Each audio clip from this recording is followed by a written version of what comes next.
The Force binds all things across the galaxy, connecting every living being in an invisible web of energy and destiny. But what happens when something from beyond the stars arrives?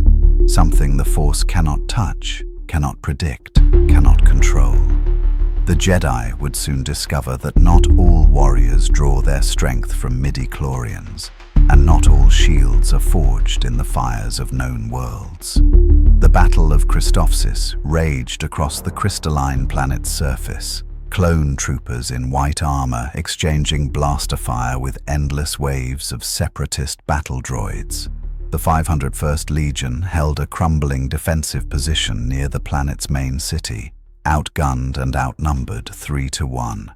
Captain Rex barked orders through his helmet comm, coordinating his brothers as another squadron of vulture droids screamed overhead. The Republic was losing ground, and General Skywalker was still 3 parsecs away. Then the sky tore open. Not a hyperspace reversion, no ship, no signature, no warning. Reality itself seemed to fracture above the battlefield, a swirling vortex of impossible colors that didn't belong in this dimension. Something fell through the rift, trailing energy that made the clone troopers' HUD displays flicker and die. It struck the ground between the battle lines with earth-shattering force, sending droids and troopers alike sprawling from the impact. When the dust cleared, there was a crater, and in that crater lay a man. He wore no armor the clones recognized, blue and white with a star emblazoned on his chest, archaic compared to their Phase 1 kit. Beside him, half buried in crystalline rubble, was a circular shield of metal that gleamed with an otherworldly sheen. The metal didn't match anything in the Republic database. The man wasn't moving.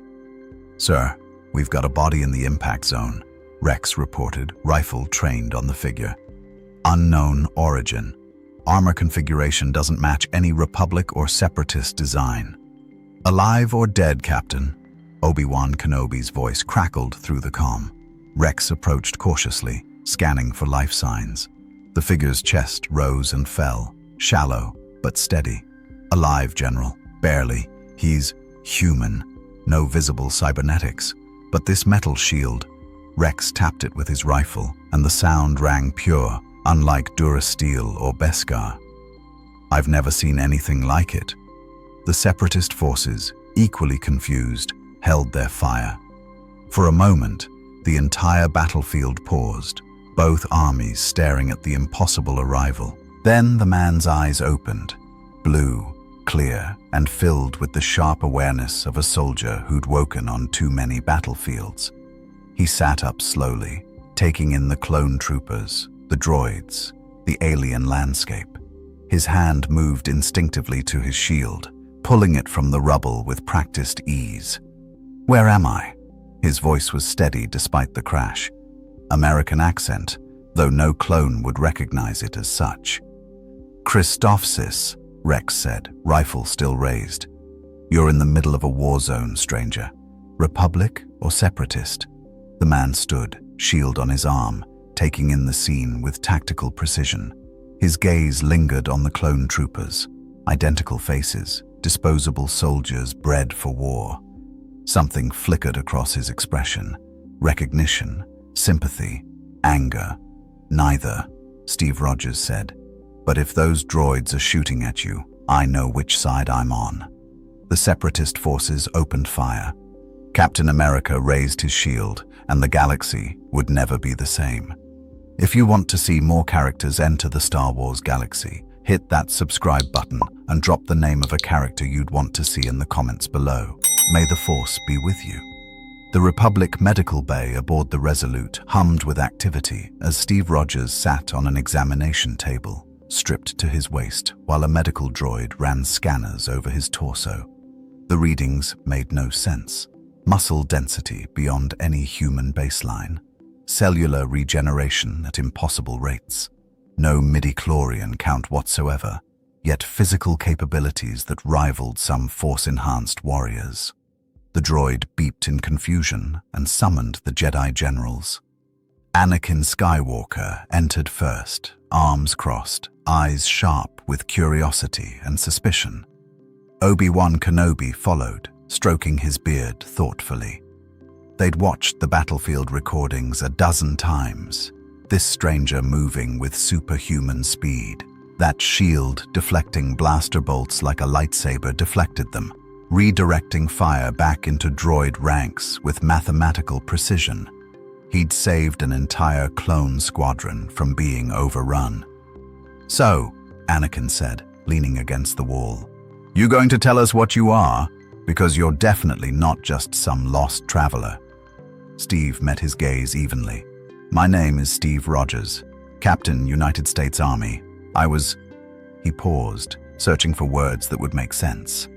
"I was returning something important when something went wrong.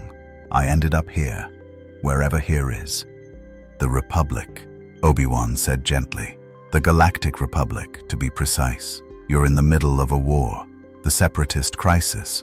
We're Jedi Knights, generals in the Grand Army of the Republic." He gestured to himself and Anakin. "I'm Obi-Wan Kenobi. This is Anakin Skywalker." Steve's eyes narrowed slightly. "Generals, you're both young for that." His gaze shifted to Anakin. "Especially you." Anakin bristled. "Age doesn't matter when you have the Force." "The Force?"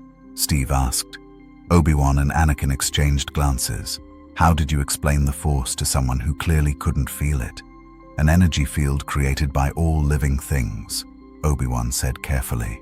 "It surrounds us, penetrates us, binds the galaxy together.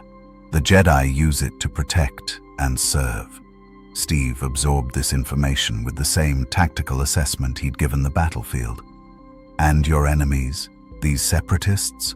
"A coalition of star systems and corporate interests who want independence from the Republic," Obi-Wan explained. "They're led by Count Dooku, a former Jedi who turned to the dark side of the Force. They use droid armies to wage war."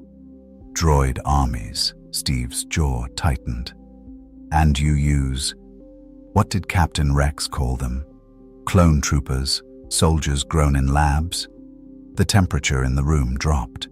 Anakin straightened. "The clones volunteered their genetic template. They're loyal soldiers of the Republic." "Did they?" Steve's voice was quiet but sharp. "Did they volunteer? Or did one man volunteer their DNA and you grew an army from it? Do they have a choice?" Obi-Wan raised a hand. "Captain Rogers, I understand this is all unfamiliar to you, but I've seen super soldier programs before," Steve interrupted, standing. The medical droid scuttled backward. "I've been one. The question is whether these men, and they are men, I saw that on the battlefield, have any say in their lives, or if they're just weapons you point at your enemies." Anakin's hand drifted toward his lightsaber. "You don't know what you're talking about. The clones are heroes. They fight for freedom." "Whose freedom?" Steve asked. "Theirs or yours?" The door hissed open. Captain Rex entered, helmet under his arm, and the tension shattered. "Generals, the Council wants a report on our guest." His eyes met Steve's, and something passed between them. Soldier to soldier, warrior to warrior. Recognition. "Tell them," Steve said, picking up his shield, "that I'm not your enemy, but I'm not your weapon either." He looked at Rex. "I'd like to speak with your men, Captain, if that's allowed."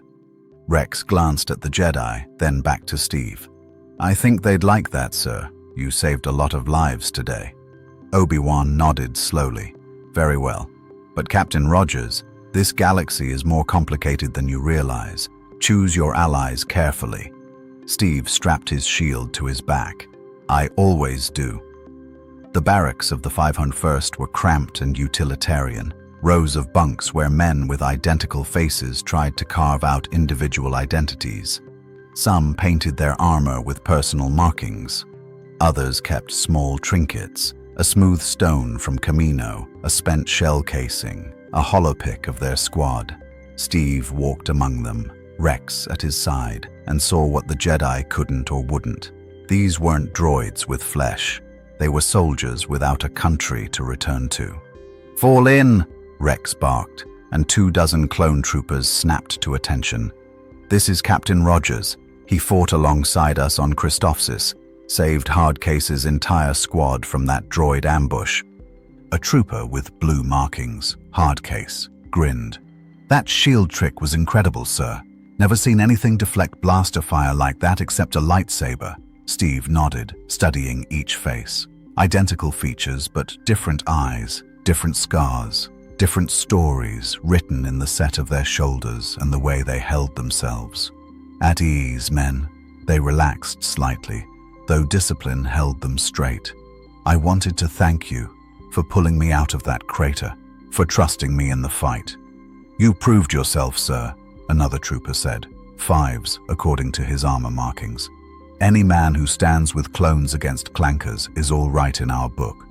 How long have you been fighting? Steve asked.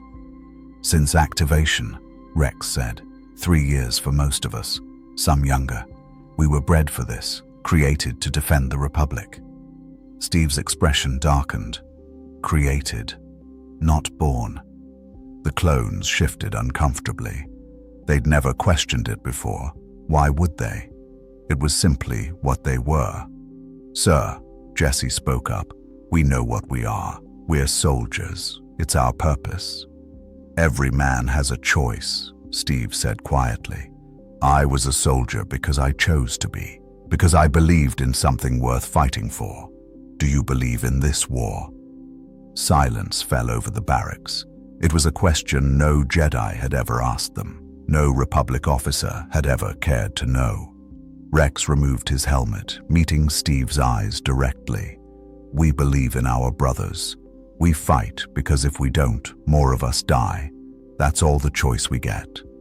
Steve's hands tightened into fists. He'd seen this before. Men treated as expendable resources, valued only for their combat effectiveness. The Howling Commandos had been volunteers. These men never had that option. What about after? Steve asked.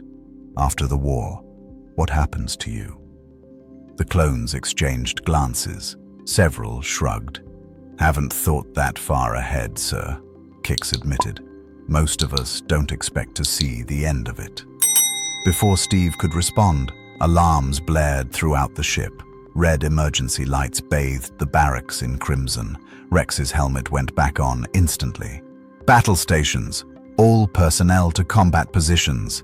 The clones moved with perfect synchronization, grabbing rifles, checking power packs, forming up in squads. Years of conditioning made it second nature. What's happening? Steve asked, following Rex toward the command deck. Separatist ambush, Rex said, breaking into a run. 3 Munificent-class frigates just dropped out of hyperspace. They knew we were here. The ship shuddered as turbo laser fire struck shields. Steve grabbed a handhold, shield already on his arm. They burst onto the command deck where Anakin and Obi-Wan were coordinating defensive maneuvers. They're launching boarding craft, a clone officer reported. Vulture droids providing cover. They're targeting the hangar and port airlocks. Obi-Wan turned to Rex. Captain, take your men and repel boarders at the hangar. We can't let them establish a foothold. What about the airlocks? Steve asked. The 212th will handle. Anakin started. They'll be overwhelmed, Steve interrupted, reading the tactical display with trained eyes. You're spreading your forces too thin. Let me take a squad to the port side. We'll hold the line. Anakin bristled at being contradicted, but Obi-Wan raised a hand. Captain Rogers has proven himself in combat, and we are stretched thin. He nodded. Go, Rex. Assign him a squad. Rex didn't hesitate. 5s, Jesse. Hardcase, Kix. You're with Captain Rogers. Echo, you're with me. Steve met Rex's eyes. Keep your brothers safe, Captain. You too, sir. As Steve led his squad through the corridors toward the port airlocks, Hardcase spoke up. Sir, why'd you ask us about after the war? No one asks clones questions like that. Steve checked his shield's grip. Because you deserve to be asked, soldier. You're not equipment, you're men. The airlock door ahead began glowing red, cutting torches from the other side. Here they come, 5s shouted, raising his rifle. Steve stepped forward, shield raised. Remember, we hold this line. no matter what comes through that door. The door exploded inward, and battle droids poured through like a metallic tide. The Jedi Temple on Coruscant rose above the planet-wide city like a beacon of ancient wisdom, its spires piercing the polluted sky. Inside the council chamber, 12 of the galaxy's most powerful Force users sat in a circle, their attention focused on the hollow projection rotating at the room's center, a recording of Captain America in combat. The footage showed Steve moving through a corridor packed with battle droids, shield-deflecting blaster bolts in impossible patterns. He threw the shield and it ricocheted off 6 droids in sequence before returning to his hand like a guided missile. His movements were efficient, precise, utterly without wasted motion. Behind him, clone troopers fought with renewed intensity, emboldened by his presence. "Remarkable," Mace Windu said, leaning forward. "No Force sensitivity whatsoever, yet he moves as if guided by precognition." "Peak human conditioning," Obi-Wan explained, standing before the council. "According to medical scans, his cellular structure has been enhanced far beyond baseline human capacity. Strength, speed, healing, all elevated to what he calls super soldier levels." "And this shield?" Ki-Adi-Mundi asked. "The metal is unknown to our databases." "He calls it vibranium, claims it comes from his world." Anakin stood beside Obi-Wan, arms crossed. "It absorbs kinetic energy, which explains how it deflects blaster fire without melting. Our best scientists can't replicate it." Yoda hummed thoughtfully, his ancient eyes half closed. "Troubled by him I am. A blank space in the Force he is. See his future I cannot, his past, hidden from us." "Is he a threat?" Plo Koon asked. "He saved clone lives," Obi-Wan said carefully. "He held the port airlocks alone for 7 minutes until reinforcements arrived. The Separatists lost an entire boarding party because of him. But," he hesitated. "But," Mace prompted, "he questions our use of the clone army. He sees them as enslaved soldiers, not Republic defenders. He's asked uncomfortable questions about their autonomy, their future, their rights." The council chamber fell silent. It was a topic the Jedi had collectively avoided since the war began. The clones were necessary, they were loyal, they were convenient not to examine too closely. "Dangerous thinking," Mace said finally. "The clones understand their purpose. Questioning that could undermine military cohesion." "Or," Obi-Wan said quietly, "he might be asking questions we should have asked ourselves 3 years ago." Before the debate could continue, the chamber doors opened. Chancellor Palpatine entered, flanked by red guards, his face arranged in concerned benevolence. "Masters, forgive the intrusion. I heard you were discussing our mysterious visitor." "Chancellor," Mace said, standing. "This is Jedi business." Of course. Palpatine waved dismissively, but moved deeper into the chamber anyway. "However, a warrior of unknown origin with advanced abilities fighting in our war is also Senate business. The people deserve to know if he's an asset or a liability." Yoda's ears twitched. Something about Palpatine's interest felt wrong, though the Force gave no clear warnings. "Trust him, we should not. I trust that anyone who fights for the Republic deserves our gratitude," Palpatine said smoothly. "But we must be cautious. This Captain Rogers, where did he truly come from? What are his intentions? Could he be a Separatist infiltration weapon?" His voice lowered conspiratorially. "Count Dooku has many resources. Perhaps this super soldier is simply another of his experiments." Anakin shook his head. "I've fought beside him, Chancellor. He's no Separatist.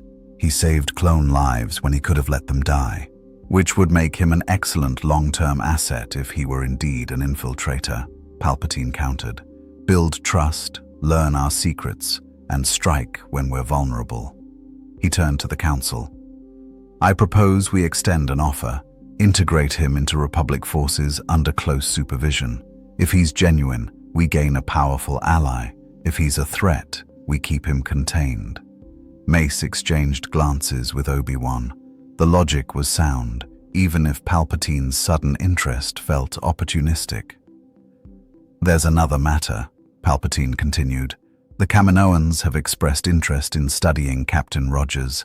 His enhanced physiology could provide breakthroughs for our clone programs.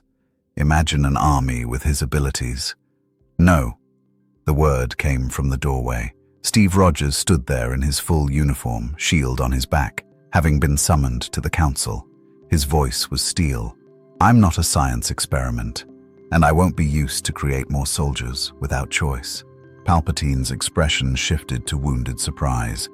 "Captain Rogers, no one suggested." "Yes, you did." Steve walked into the chamber, meeting the Chancellor's eyes without flinching. "I've heard this pitch before. Think of the lives we could save with an army of enhanced soldiers. But you don't make men stronger by taking away their humanity. You just make better weapons." The council watched this exchange with fascination. Few people spoke to the Chancellor so directly. Palpatine's smile never wavered, but something cold flickered behind his eyes, something Steve recognized from every tyrant he'd ever faced. "You misunderstand, Captain. The Republic values freedom above all else." "Then prove it," Steve said. "Give the clones citizenship. Let them retire after the war. Pay them. Treat them like the men they are, not the property you pretend they're not." Mace Windu stood. "Captain Rogers, you're out of line. The clone program is legal slavery," Steve finished, dressed up in patriotic rhetoric. "I've seen it before, Master Windu. Different galaxy, same excuses." Yoda's eyes opened fully, studying Steve with new intensity. Brave, this man was. Foolish, perhaps, but genuine. Palpatine's voice dropped all pretense of warmth. "You speak boldly for someone who has nowhere else to go, Captain. The Republic has been generous in granting you sanctuary. Perhaps gratitude would be more appropriate than criticism." Steve met his gaze. "I'm grateful to the soldiers who saved my life, to the Jedi who treated my wounds, but I won't be grateful for silence in the face of injustice. That's not who I am." "Then who are you?" Palpatine asked softly. "A soldier. Nothing more, nothing less. And soldiers protect people. They don't own them." The Separatist cruiser hung in the darkness beyond Christophus, like a predator waiting to strike. Inside its war room, Count Dooku stood before a holographic projection, hands clasped behind his back, studying the footage of Captain America that Separatist spies had transmitted. The curved hilt of his lightsaber gleamed at his belt, unused but ever present. "Fascinating," Dooku murmured, watching Steve deflect blaster fire with that impossible shield. No Force signature, no midi-chlorian presence. Yet he fights with the precision of a Jedi. He turned to the tactical droid beside him. "What do we know about him?" "Designation: Captain Steve Rogers," the droid reported in its monotone voice. "Species: human. Origin: unknown. Enhanced physical capabilities beyond standard human parameters. Arrived through unidentified spatial anomaly during the Battle of Christophus. Currently integrated with Republic forces, though security recordings indicate significant friction with command structure." "Friction?" Dooku's interest sharpened. "Affirmative. Subject has publicly criticized the Republic's clone program, questioned Chancellor Palpatine's authority, and challenged Jedi Council decisions regarding clone trooper autonomy." A thin smile crossed Dooku's aristocratic features. How interesting. A man of principle in a republic devoid of them. He had been that man once, a Jedi who saw the corruption festering at the Republic's core and dared to speak truth. They'd called him traitor for it. "Shall I dispatch assassination protocols?" the droid asked. "No." Dooku waved dismissively. "I want to speak with him. Arrange a meeting. Neutral ground, no hostile action. Use diplomatic channels." He studied Steve's image. That shield raised, that determined expression.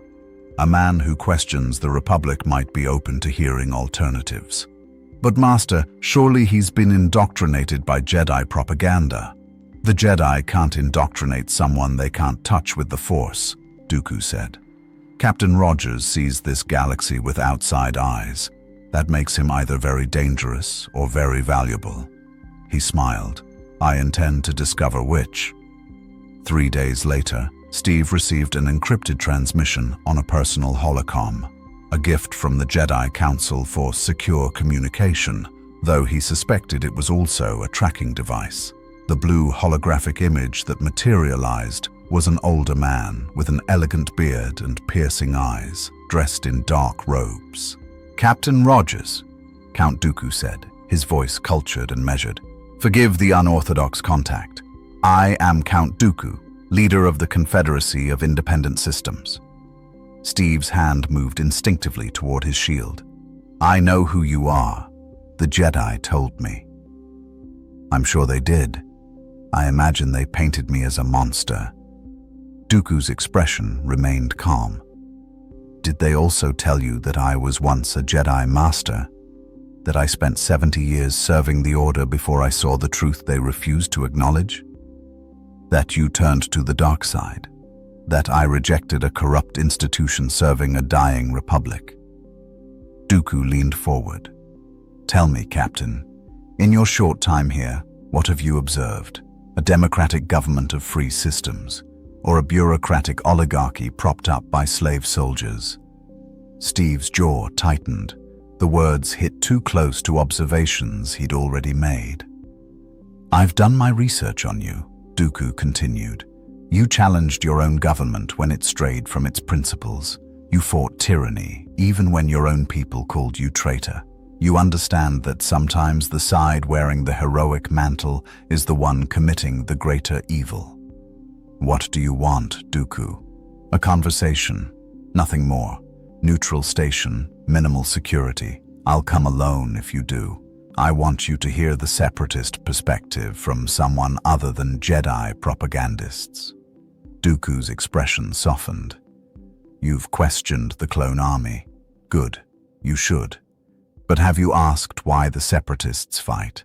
What grievances drove thousands of systems to rebel? Steve remained silent, but his mind raced. He had wondered.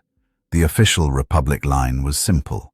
Greedy corporations and power-hungry worlds wanted independence, but was it that simple? It never was.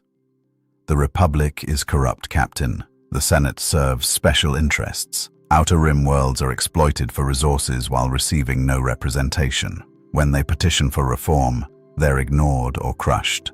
The clone army you despise, the Republic created it specifically to enforce this unjust system.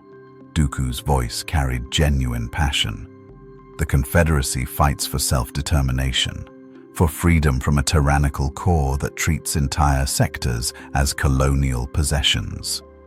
With droid armies, Steve said. You're not exactly liberating people.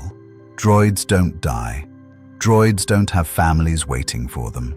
Droids are actual weapons, not living beings dressed in weapons clothing. Dooku gestured meaningfully. I won't force free citizens to die in wars the way the Republic forces its clones. Which of us truly values life? The argument landed like a punch. Steve had wondered the same thing watching clone casualties mount. Men bred to die for a republic that would never give them citizenship. 1 meeting, Dooku said. Space Station Quen, 3 days. Bring your questions. Bring your skepticism. All I ask is that you listen with the same open mind that made you question the Republic. His image flickered. You're a man without a home in this galaxy, Captain Rogers. Perhaps you've been looking for allies in the wrong place. The transmission ended. Steve stood in silence, shield resting against the wall, mind churning through tactical assessments and moral calculations. He didn't trust Dooku. Every instinct screamed that the Count was manipulating him. But the manipulation worked because it contained truth. The Republic was corrupt. The clone army was unconscionable. The Jedi served a broken system without acknowledging its fractures. But the Separatists launched unprovoked attacks. Their droid armies terrorized civilian populations. Dooku himself was Sith, a practitioner of this dark side that Obi-Wan described as corruption incarnate. "Trouble, sir?" Rex appeared in the doorway, helmet under his arm. Steve turned. "How much did you hear?" "Enough." Rex entered fully, closing the door behind him. "You're thinking about meeting him." "I'm thinking about getting answers. The Republic isn't telling me the whole truth. Maybe Dooku will." "He's Sith, sir. The Jedi say they lie, manipulate, corrupt everything they touch. The Jedi also say you're just soldiers doing your duty, not men capable of making their own choices." Steve met Rex's eyes. "I need to know what I'm really fighting for, Captain, or if I should be fighting at all." Rex was quiet for a long moment. Finally, "Whatever you decide, sir, some of us will stand with you. You're the first officer who ever asked us what we wanted. That means something." Steve picked up his shield. "Then help me figure out what's right, because in this galaxy, I can't tell anymore." Quen space station orbited a dead world in neutral territory, equidistant from Republic and Separatist space. It was a smuggler's haven, a place where questions weren't asked, and credit was the only loyalty that mattered. Steve arrived on a Republic shuttle piloted by Anakin, who insisted on accompanying him despite Steve's protests. "You're walking into a Sith trap," Anakin said as they docked. "Dooku will try to turn you, corrupt you, use you against us." "Then why let me go?" Steve asked, checking his shield straps. "Because Obi-Wan convinced the Council that forbidding you would only make you more suspicious of us." Anakin's frustration was evident. "You don't understand the dark side, Steve. It's seductive. It promises power, freedom, justice, all the things you already believe in. That's how it corrupts." Steve studied the young Jedi. "And the light side? What does it promise?" "Peace, serenity, service to others." "Sounds like surrender dressed up as virtue," Steve said, then raised a hand as Anakin bristled. "I'm not trying to insult you. I'm trying to understand. You tell me the dark side corrupts, but what I've seen of the light side is a lot of looking away from uncomfortable truths." "We don't look away. You bred an army of slaves," Steve interrupted quietly. "You command them in battle. You watch them die, and you call it service to the Republic." He shook his head. "Maybe corruption isn't just about seeking power. Maybe it's also about keeping it by staying willfully blind." Anakin had no response to that.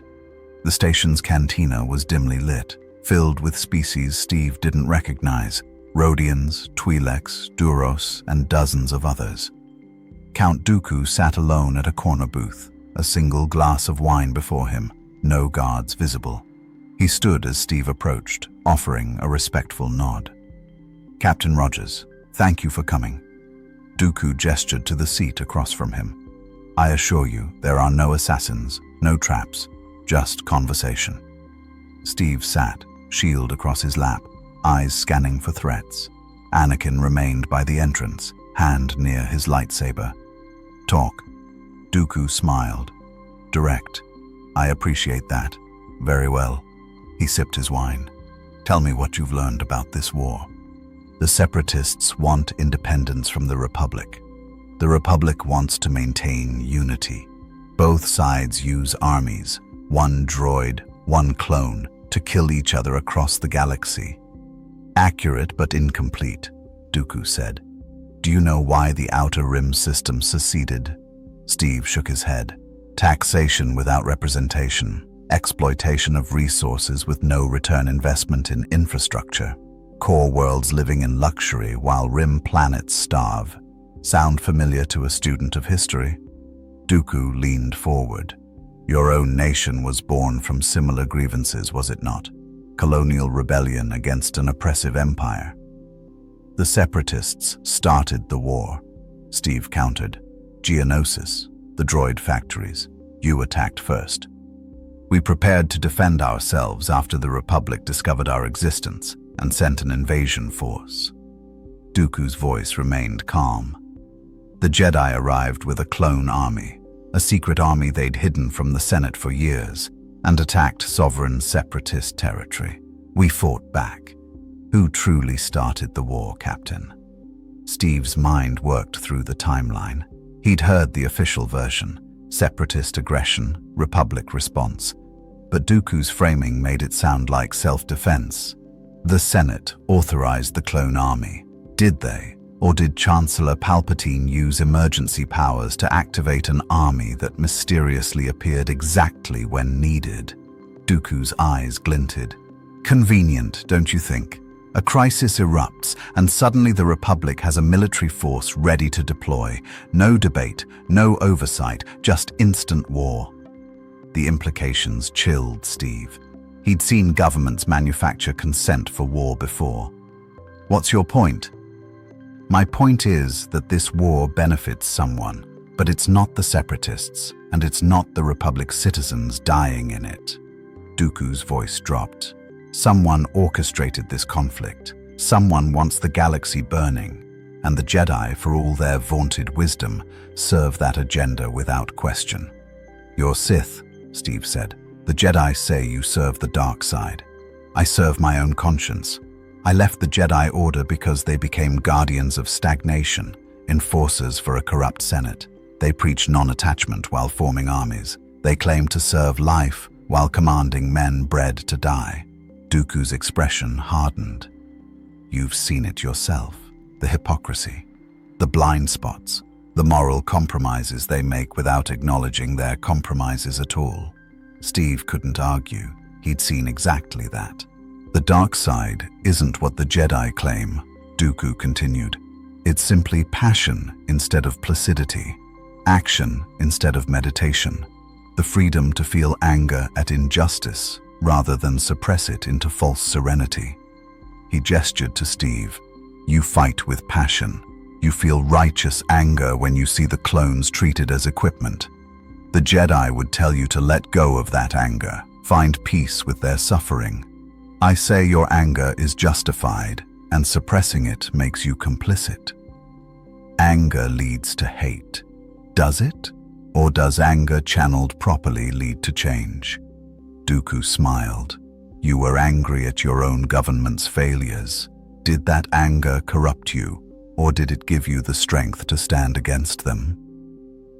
Steve remained silent, feeling the argument's pull.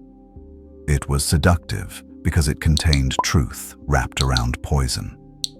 Yes, anger at injustice was justified, but uncontrolled anger became cruelty, vengeance, tyranny.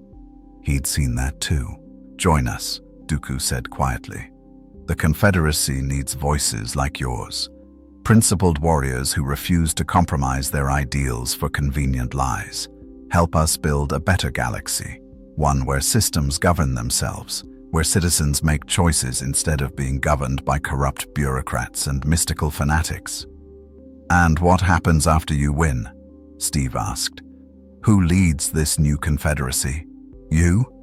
Some council of corporations? We'll build something better than what exists now. That's all I can promise. But it's more than the Republic offers, a slow decline into dictatorship enforced by an army of slaves. Dooku extended his hand across the table. You don't belong with the Jedi, Captain. You're too honest for their compromises. Fight with us. Fight for real freedom. Steve looked at the offered hand. Everything Dooku said made terrible sense. The Republic was corrupt. The Jedi were hypocrites. The clone army was slavery. But something was wrong, something deeper than political philosophy. Dooku's words were too perfect, too precisely calibrated to Steve's existing doubts. No, Steve said, standing. You're right about a lot of things. The Republic is broken. The Jedi have blind spots. But you're not offering freedom. You're offering a different master. I've met men like you before, Count. Men who speak beautiful words about liberation while building their own empires. Dooku's expression didn't change, but something cold entered his eyes. You're making a mistake. Maybe, but it's my mistake to make. Steve turned toward the exit where Anakin waited. Thanks for the conversation. It clarified a lot. Captain, Dooku called after him. "When the Republic falls, and it will fall, remember that I offered you a place on the right side of history." Steve paused at the doorway. "There are no sides. There's just what's right and what's easy. You chose easy." He walked out, leaving Dooku alone with his wine and his schemes. The Kaminoan cloning facilities stretched across the storm-racked ocean planet like monuments to sterile efficiency. Steve had never seen rain like this, constant, torrential, battering against the white spires where men were grown in artificial wombs and trained from childhood to kill. The Republic had brought him here to better understand the clone program. What he'd found instead was a nightmare dressed in science. Prime Minister Lama Su glided through the corridors, her elongated neck and emotionless black eyes giving her an alien quality that went beyond mere species difference. She gestured to vast chambers where thousands of clone embryos floated in gestation tanks, their development accelerated to maturity in half the time of natural humans. "As you can see, Captain Rogers, our process is quite refined," Lama Su said, her voice clinical. "Each unit is genetically identical, ensuring uniformity of performance. They mature at twice the normal rate, ready for deployment at age 10, physically 20. They're children," Steve said quietly, watching a training room where boys who looked 12 practiced combat maneuvers with lethal precision. "They are products," Lama Su corrected, "designed to specification, trained to purpose. The Jedi approved every stage of development." Steve's hands clenched. The Jedi had known. They'd watched children bred for war and called it necessary. "Your enhanced physiology has generated considerable interest," Lama Su continued, leading him to a laboratory. "The Republic has authorized a comprehensive study. With your cooperation, we could integrate your genetic advantages into future clone generations. Imagine an army with your strength, your healing factor, your combat instincts." The lab was pristine white, filled with medical equipment and datapads covered in genetic sequences. Several Kaminoan scientists looked up as they entered, their expressions eager behind sterile masks. "We would need samples, of course," one scientist said. "Blood, tissue, genetic material. The process is non-invasive. You would experience minimal discomfort." Steve felt ice forming in his chest. "And then what? You'd grow an army of super soldiers?" "Precisely." Lama Su seemed pleased he understood. "The Republic faces significant threats. Enhanced clones would provide a decisive advantage. Chancellor Palpatine has personally expressed interest in the program. He's authorized unlimited funding." There it was. Palpatine again. His fingerprints on every expansion of power, every erosion of ethics. Steve thought of Dr. Erskine, the scientist who'd created the super soldier serum, and his dying words, "Promise me you'll stay a good man." Erskine had destroyed all records of the formula specifically to prevent it from being weaponized beyond Steve's control. "No," Steve said flatly. Lama Su's head tilted. "Captain Rogers, this is not a request. The Republic has classified you as a military asset, under wartime protocols." "I'm not Republic property." Steve's voice dropped to dangerous quiet. "And I won't be used to create more slaves." "The clones are not slaves," Lama Su insisted. "They are purpose-bred soldiers. They have no other function." "Because you never gave them another choice." Steve's anger finally broke through. "You took a man's genetic code and made an army without his consent.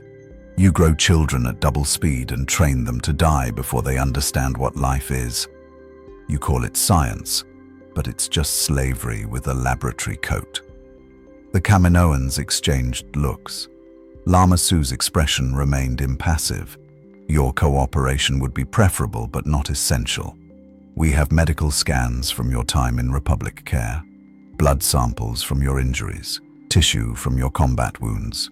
We have sufficient material to begin preliminary analysis." Steve's blood went cold. "You already started." "The project has been underway for 6 days," Lama Su confirmed. Initial results are promising. With proper refinement, we estimate 18 months until first-generation enhanced clones reach deployment readiness. Behind them, the laboratory door hissed shut, sealed. Steve turned to find Kaminoan security guards entering, tall, armed with stun weapons, blocking the exits. Not an interrogation, a containment protocol. "You will remain on Kamino for observation," Lama Su said. "The Republic requires your continued cooperation. Resistance will be noted in your file but will not prevent the program's continuation." Steve looked at the guards, at the scientists preparing sedatives, at the cloning chambers visible through observation windows where new lives were being manufactured. He thought of the 501st, Rex, Fives, Jesse, Hardcase, men who'd never asked to be soldiers, men who deserved better than this. His shield came off his back in one smooth motion. "Last chance," Steve said quietly. "Stop the program, destroy the samples, let me walk out of here." "That is not acceptable," Lama Su replied. Steve threw his shield. It struck the lead guard's stun weapon, ricocheted to hit medical equipment, shattered observation windows, and returned to his hand. Alarms blared. Red emergency lights bathed the laboratory in crimson warning. "Then we do this the hard way." The Kaminoan guards opened fire with stun blasts. Steve's shield deflected them back, dropping 2 guards instantly. He charged forward, using the shield as both defense and weapon, striking with controlled force, enough to disable, not to kill. The scientists scattered, screaming orders in their native language. Steve reached the central console where genetic data scrolled across screens. His samples, the clone enhancement program, 18 months from creating super soldier slaves. He drove his fist through the machinery, shattering circuits and processors. Sparks exploded. Fire suppression systems activated, dousing the room in chemical foam. "Security to Laboratory 7, Lama Su's voice carried above the chaos. "Containment breach. Subject Rogers is hostile." More guards poured in. Steve fought through them, shield deflecting energy blasts, each movement precise and devastating. He'd fought in World War II with nothing but determination and a shield. These guards were trained for compliance, not combat against someone who'd survived Hydra. He broke through the laboratory doors and ran, shield on his arm, alarms shrieking through sterile corridors. Behind him, genetic samples burned, data servers melted. 18 months of research destroyed in 18 seconds. But the cloning chambers remained. Thousands of embryos floating in artificial wombs. Future soldiers growing at accelerated rates, their fates already decided before birth. Steve couldn't save them, not yet. Not alone, but he could make sure no more would be created with his genetic code. A blast door began closing ahead, emergency protocols trying to seal the section. Steve sprinted, sliding under the descending barrier with inches to spare. He emerged into a hangar where Republic gunships sat ready for deployment, and where Captain Rex stood with the entire 501st, weapons raised, blocking his path. "Stand down, Captain Rogers," Rex said, his voice heavy with regret. "Orders from the Council. You're under arrest for destruction of Republic property and interference with classified military programs." Steve stopped, chest heaving, shield ready. Behind Rex, he saw conflict in every clone trooper's posture. These were the men he'd fought beside, the men he'd called brothers, the men who were products of the same system he'd just attacked. "I won't let them make more of you," Steve said. "You deserve better than being born into chains." Rex's rifle didn't waver, but his voice cracked slightly. "We know what we are, sir. We made peace with it. You shouldn't have to." For a long moment, nobody moved. The 501st held their formation. Steve held his ground, and in that frozen second, the galaxy balanced on the edge of a choice. Then Fives lowered his rifle. "He's right, Rex. We shouldn't have to make peace with being property." "Fives," Rex warned. "No, sir." Jesse lowered his weapon too. "Captain Rogers is the first person in this galaxy who's treated us like men. I won't shoot him for trying to stop them from making more of us. One by one, the 501st lowered their weapons. Not all of them. Some held firm, torn between orders and conscience. But enough. Enough that Rex finally lowered his own rifle and stepped aside. "Go," Rex said quietly, "before the Jedi get here." "But sir, you just made yourself an enemy of the Republic. There's nowhere left for you to run." Steve nodded, moving toward a gunship. "Then I'll make my own place to stand. Anyone who wants to come with me, you're welcome. Anyone who stays, I understand. But don't let them tell you that you're just soldiers. You're men. Remember that." He climbed into the gunship, powering up engines. Behind him, several clones broke formation and ran toward the ship. Fives, Jesse, Hardcase, Kix. Others stayed with Rex, uncertain and conflicted.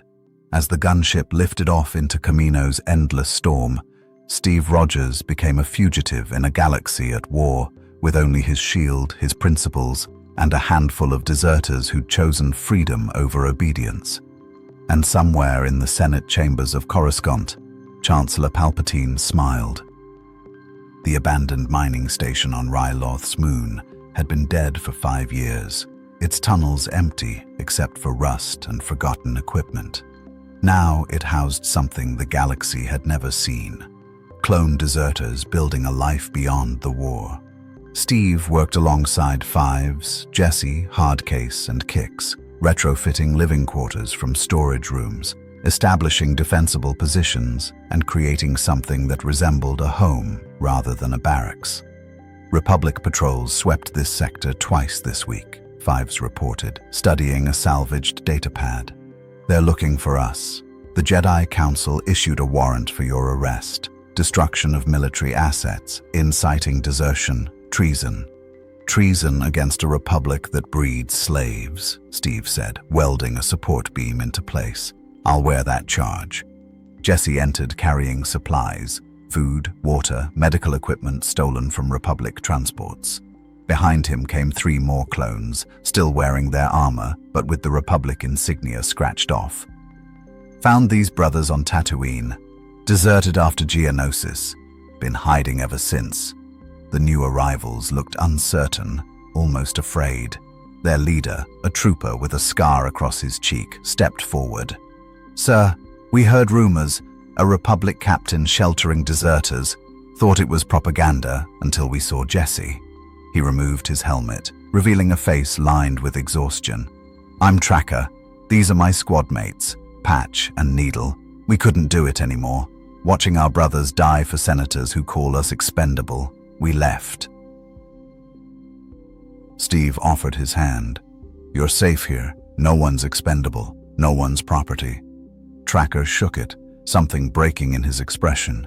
Relief, gratitude, desperate hope. "What are we building here, sir? A refuge? A rebellion?" "A choice," Steve said. "The one thing the Republic never gave you. Stay and help build something worth protecting, or take supplies and make your own way. No orders, no commanders, just men deciding their own futures." Over the following weeks, more deserters arrived. Word spread through underground channels, a place where clones could be more than soldiers. Some came wounded, others psychologically shattered by battles that served no purpose they could understand. All of them carried the same haunted look of men who'd seen too much death in service of corruption. But the Republic wasn't idle. Captain Rex appeared on long-range comms, his face grim. "Steve, you need to surrender. The Chancellor is calling you a Separatist agent. The Jedi believe you've been turned by Dooku.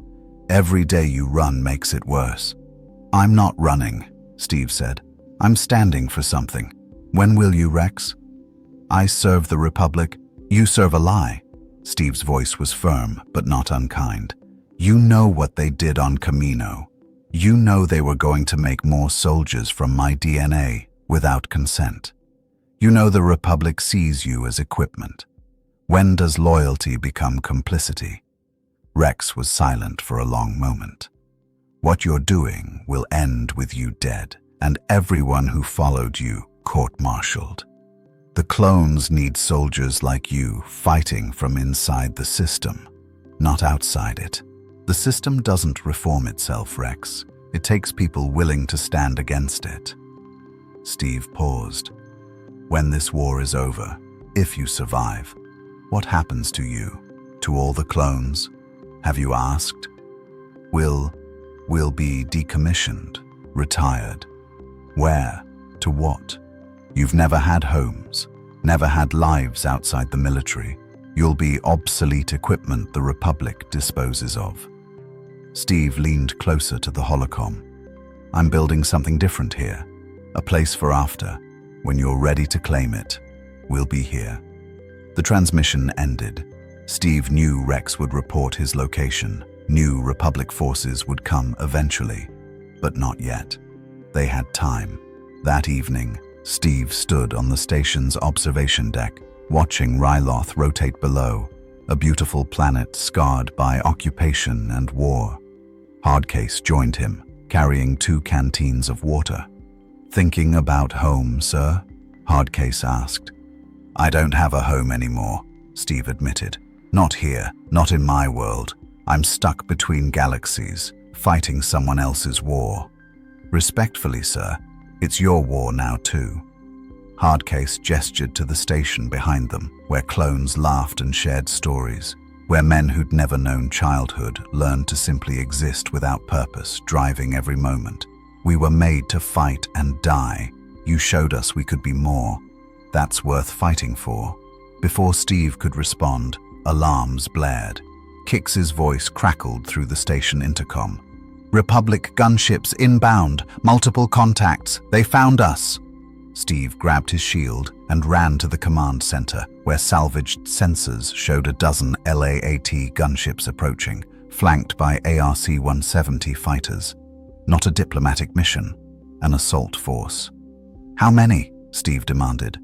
50 troops minimum, Five said, fingers flying across controls. They're not broadcasting surrender demands. This is a termination protocol. Jesse swore. We've got 30 brothers here. Half aren't combat ready. We can't fight that. Steve's mind raced through tactical scenarios. The station was defensible but not impregnable. They had limited weapons, minimal ammunition. A straight fight would be a slaughter. But surrendering meant execution or reconditioning. The Republic didn't tolerate desertion during wartime. Get the wounded and non-combatants to the cargo freighter, Steve ordered. Load supplies for 2 weeks. If this goes bad, you run and don't look back. And you? Fives asked. I'm going to give you time to escape.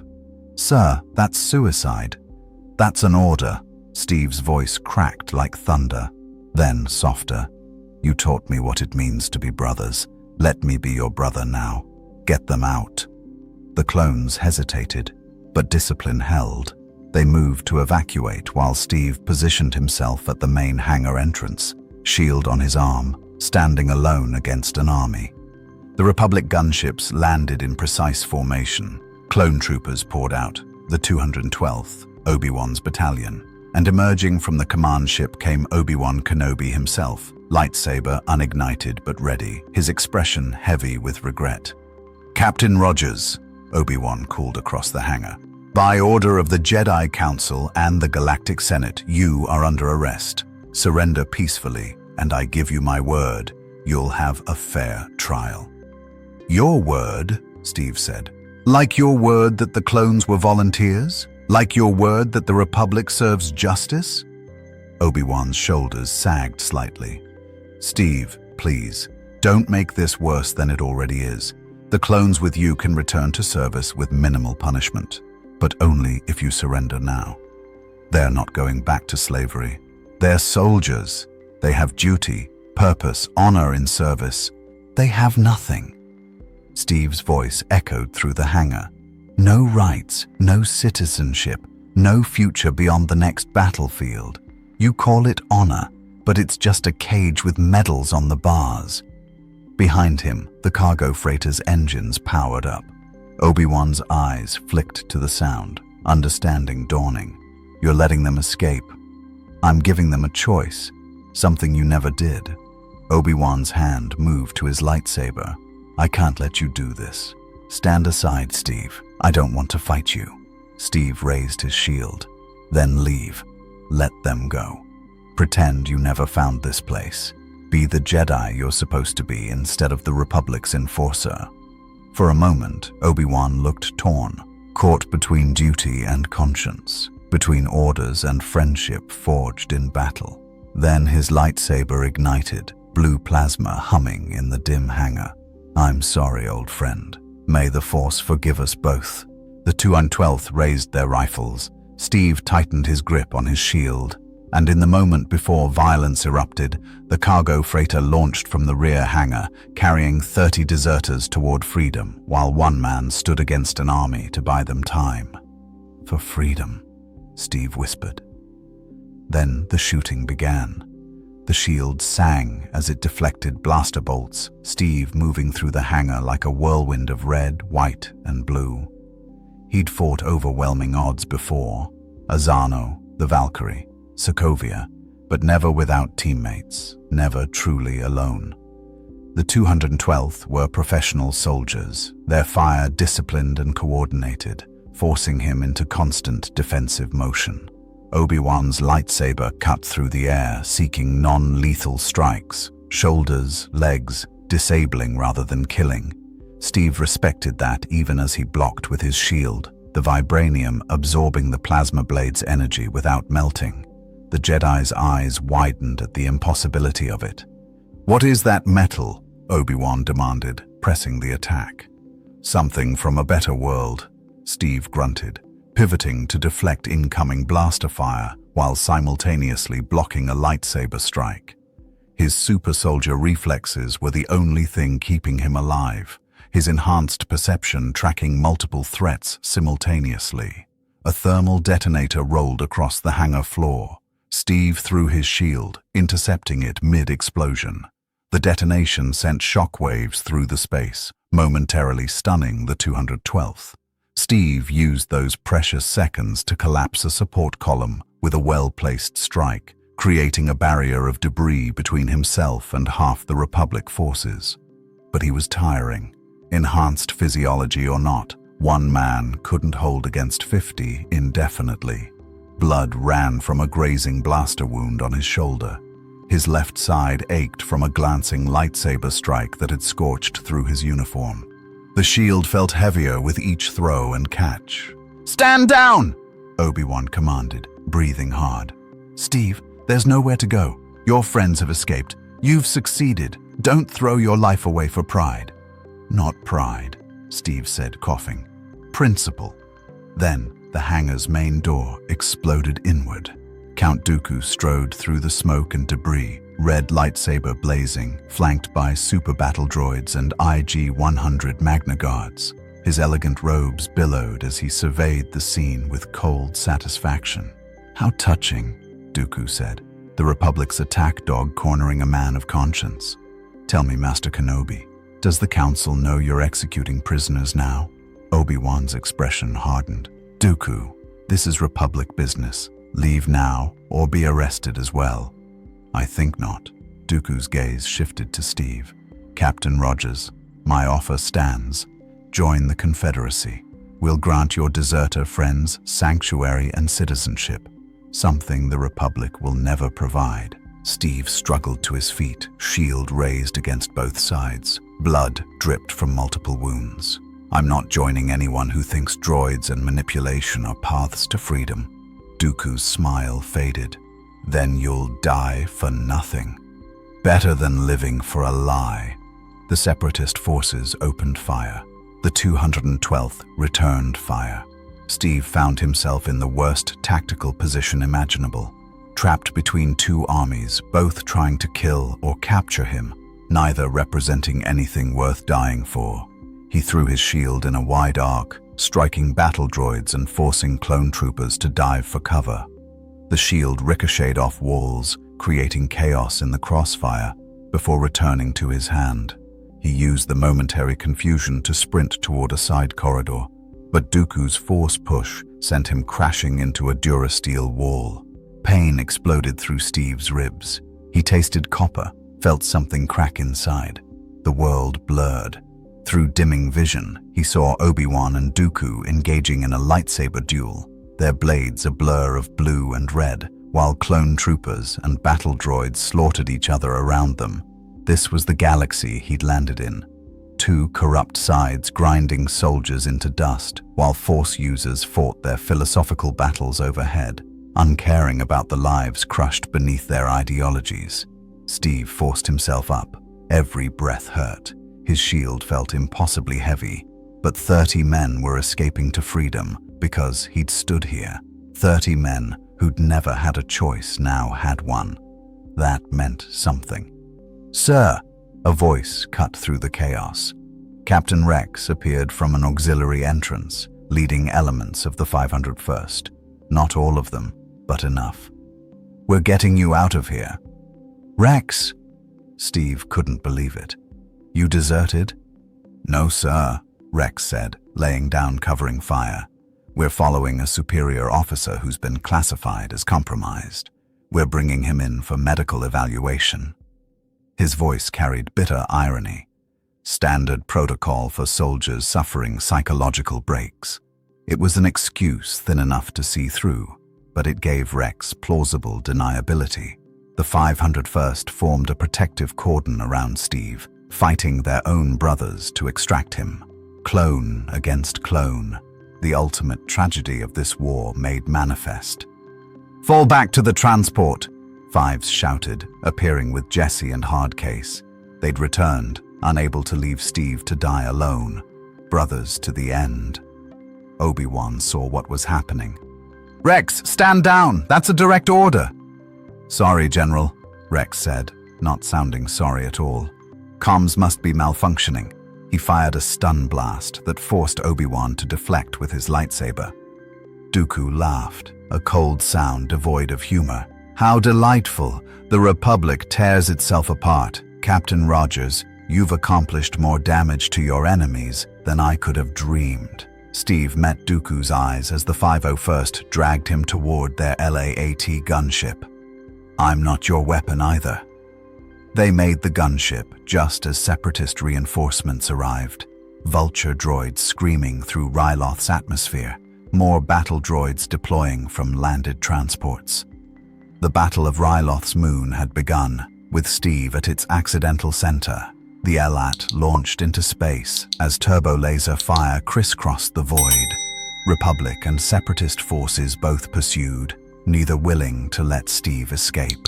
Rex piloted with clone precision through the debris field, dodging fire from both sides while Fives worked the guns.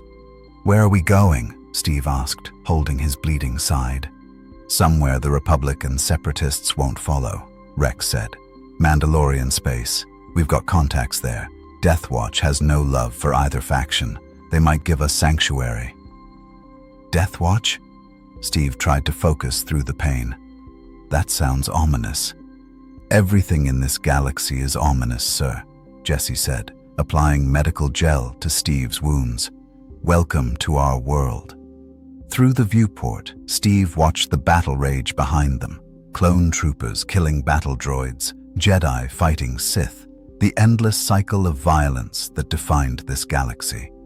He'd tried to save a handful of men from slavery. Instead, he'd sparked a larger conflict, forcing soldiers to choose sides, exposing the Republic's rotten core for all to see. "Did the cargo freighter make it out?" Steve asked. "Long gone," Hardcase confirmed. "Jumped to hyperspace before either side could intercept. 30 brothers are free because of you, Cap. 30 men free. Hundreds more now questioning their purpose. The galaxy wouldn't forget what happened here. A soldier from another world who refused to accept that men could be property, who fought both sides rather than compromise his principles." As the LAT entered hyperspace, leaving the carnage behind, Steve closed his eyes.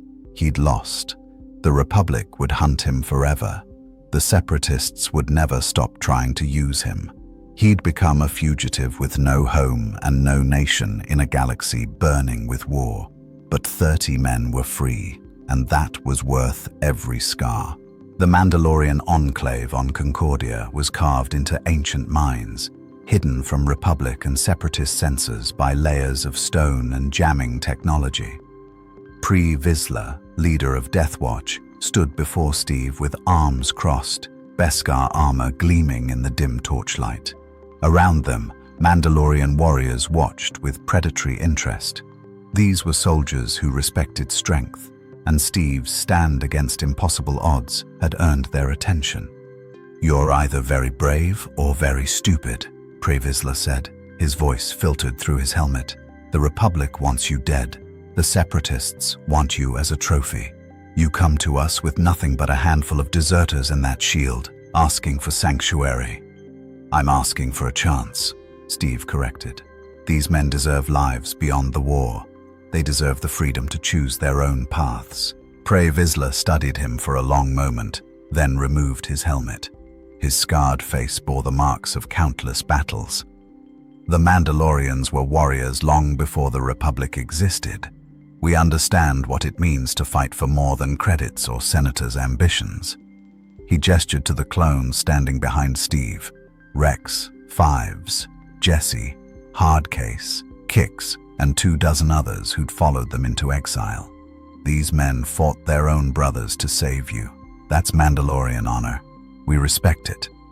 "Then you'll shelter them?" Steve asked. "We'll do better than that." Pre Vizsla smiled grimly. "We'll train them. Not as clone troopers following Republic doctrine, but as Mandalorian warriors choosing their own battles. If they're willing to embrace our ways." Rex stepped forward, removing his helmet. "Sir, we'd be honored to learn, but we're still Republic soldiers." "You were Republic property," Pre Vizsla interrupted. "Now you're free men. Start acting like it." He turned back to Steve. "As for you, Captain Rogers, you've made powerful enemies. The Jedi Council has declared you a fallen hero corrupted by war. Chancellor Palpatine personally authorized your termination. Count Dooku is spreading propaganda that you're his secret agent." Steve's jaw tightened. "I'm nobody's agent." "I know. That's what makes you dangerous to them." Pre Vizsla gestured to the enclave around them. "Stay here, train with us, or take a ship and disappear into the Outer Rim. Either way, Death Watch won't betray your location. We have no love for the Republic's hypocrisy." Over the following weeks, Steve watched the deserters transform. They trained in Mandalorian combat techniques, learned to shed the uniform conditioning that had defined their existence, discovered personalities beyond military designations. Fives revealed a sharp tactical mind and dark humor. Jesse showed artistic talent, painting new symbols on armor. Hardcase's recklessness became calculated bravery. Kix developed medical innovations combining clone training with Mandalorian field techniques. And Rex became something more than a captain. He became a leader of free men, teaching other deserters that loyalty to brothers mattered more than loyalty to flags. But Steve knew they couldn't hide forever. The war raged across the galaxy, consuming worlds and lives with increasing ferocity. Palpatine consolidated power through emergency measures. The Jedi became more militarized, compromising their principles with each battle. The Separatists grew more brutal, their initial idealism corrupted by Dooku's Sith manipulation. One evening, Steve stood on the surface of Concordia, watching stars emerge through the planet's thin atmosphere. Obi-Wan's holographic image materialized from a stolen comm unit, a final message transmitted across secure channels. "Steve," Obi-Wan said, looking exhausted, "I don't expect you to respond. I just need you to know. Some of us understand what you tried to do. The Council won't admit it, but your actions started conversations we should have had years ago. Questions about the clones' futures, debates about their rights." He paused. "It's not enough. It won't change anything before the war ends, but it's something." The hologram flickered. "The Chancellor has ordered the clone program expanded.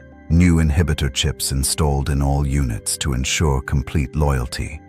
I've tried to investigate, but my concerns are dismissed as paranoia." Obi-Wan's voice dropped to a whisper. "Steve, I think something terrible is coming, something the Jedi can't see. If you're out there, if you're still fighting, be ready. The galaxy will need people like you who refuse to compromise."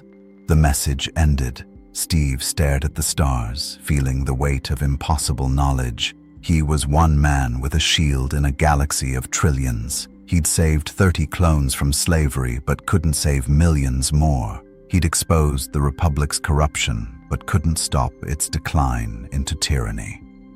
Rex approached, armor now painted in Mandalorian clan colors, blue and white, honoring both his clone origins and his new brotherhood. "The others are asking what's next. Do we hide here forever? Fight the Republic? Join the Separatists?" "We do what soldiers do when both sides are wrong," Steve said. "We protect people. Republic citizens trapped in war zones, Separatist refugees fleeing battles, slaves in hut space, anyone who needs help and can't find it from the armies too busy fighting each other. A resistance that fights for no flag," Rex said slowly. "Just for people. Just for what's right." Steve turned to face him. "It won't be glorious. The Republic will call us traitors. The Separatists will call us fools.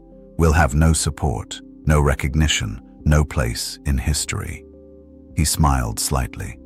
"But we'll be free men making our own choices. That's more than most soldiers in this galaxy can say." Rex extended his hand. "Then I'm with you, Captain, and so are the brothers." Over the following months, whispers spread through the outer rim of a strange group, clone deserters led by a soldier in strange armor with an indestructible shield. They appeared at slave markets and freed captives. They evacuated civilians from battle zones both Republic and Separatist ignored. They fought pirates, stopped war crimes, protected the helpless, regardless of allegiance. The Republic branded them terrorists. The Separatists declared them enemies.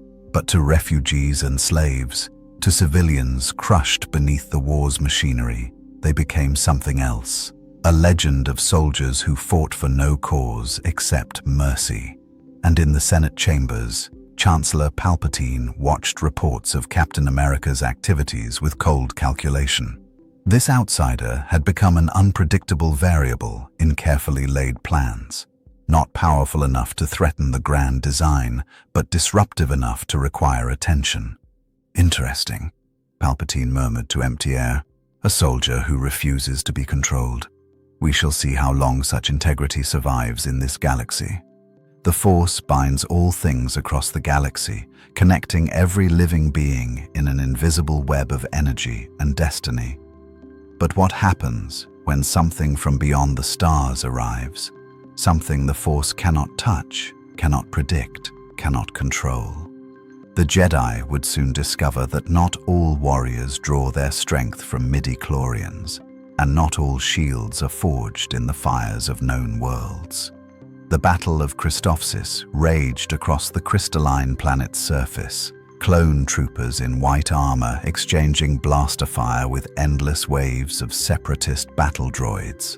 The 501st Legion held a crumbling defensive position near the planet's main city, outgunned and outnumbered 3-1.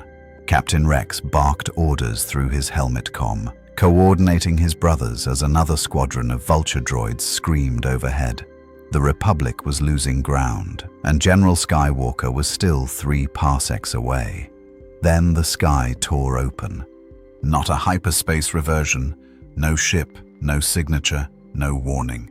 Reality itself seemed to fracture above the battlefield, a swirling vortex of impossible colors that didn't belong in this dimension. Something fell through the rift, trailing energy that made the clone troopers' HUD displays flicker and die. It struck the ground between the battle lines with earth-shattering force, sending droids and troopers alike sprawling from the impact. When the dust cleared, there was a crater, and in that crater lay a man. He wore no armor the clones recognized, blue and white with a star emblazoned on his chest, archaic compared to their Phase 1 kit. Beside him, half buried in crystalline rubble, was a circular shield of metal that gleamed with an otherworldly sheen. The metal didn't match anything in the Republic database. The man wasn't moving. "Sir, We've got a body in the impact zone, Rex reported, rifle trained on the figure. Unknown origin. Armor configuration doesn't match any Republic or Separatist design. Alive or dead, Captain? Obi-Wan Kenobi's voice crackled through the comm. Rex approached cautiously, scanning for life signs. The figure's chest rose and fell, shallow but steady. Alive, General. Barely. He's human. No visible cybernetics. But this metal shield. Rex tapped it with his rifle, and the sound rang pure, unlike Durasteel or Beskar. I've never seen anything like it. The Separatist forces, equally confused, held their fire. For a moment, the entire battlefield paused, both armies staring at the impossible arrival. Then the man's eyes opened, blue, clear, and filled with the sharp awareness of a soldier who'd woken on too many battlefields. He sat up slowly, taking in the clone troopers, the droids, the alien landscape. His hand moved instinctively to his shield, pulling it from the rubble with practiced ease. "Where am I?" His voice was steady despite the crash. American accent, though no clone would recognize it as such. "Christophsis," Rex said, rifle still raised. "You're in the middle of a war zone, stranger. Republic or Separatist?" The man stood, shield on his arm, taking in the scene with tactical precision. His gaze lingered on the clone troopers, identical faces, disposable soldiers bred for war. Something flickered across his expression. Recognition, sympathy, anger. "Neither," Steve Rogers said. "But if those droids are shooting at you, I know which side I'm on." The Separatist forces opened fire. Captain America raised his shield, and the galaxy would never be the same. If you want to see more characters enter the Star Wars galaxy, hit that subscribe button and drop the name of a character you'd want to see in the comments below. May the Force be with you. The Republic medical bay aboard the Resolute hummed with activity as Steve Rogers sat on an examination table, stripped to his waist, while a medical droid ran scanners over his torso. The readings made no sense. Muscle density beyond any human baseline. Cellular regeneration at impossible rates. No midi-chlorian count whatsoever, yet physical capabilities that rivaled some Force-enhanced warriors. The droid beeped in confusion and summoned the Jedi generals. Anakin Skywalker entered first, arms crossed, eyes sharp with curiosity and suspicion. Obi-Wan Kenobi followed, stroking his beard thoughtfully. They'd watched the battlefield recordings a dozen times, this stranger moving with superhuman speed. That shield deflecting blaster bolts like a lightsaber deflected them, redirecting fire back into droid ranks with mathematical precision. He'd saved an entire clone squadron from being overrun. "So," Anakin said, leaning against the wall, "you going to tell us what you are? Because you're definitely not just some lost traveler." Steve met his gaze evenly. "My name is Steve Rogers, Captain, United States Army. He paused, searching for words that would make sense. "I was returning something important when something went wrong. I ended up here, wherever here is." "The Republic," Obi-Wan said gently. "The Galactic Republic, to be precise. You're in the middle of a war."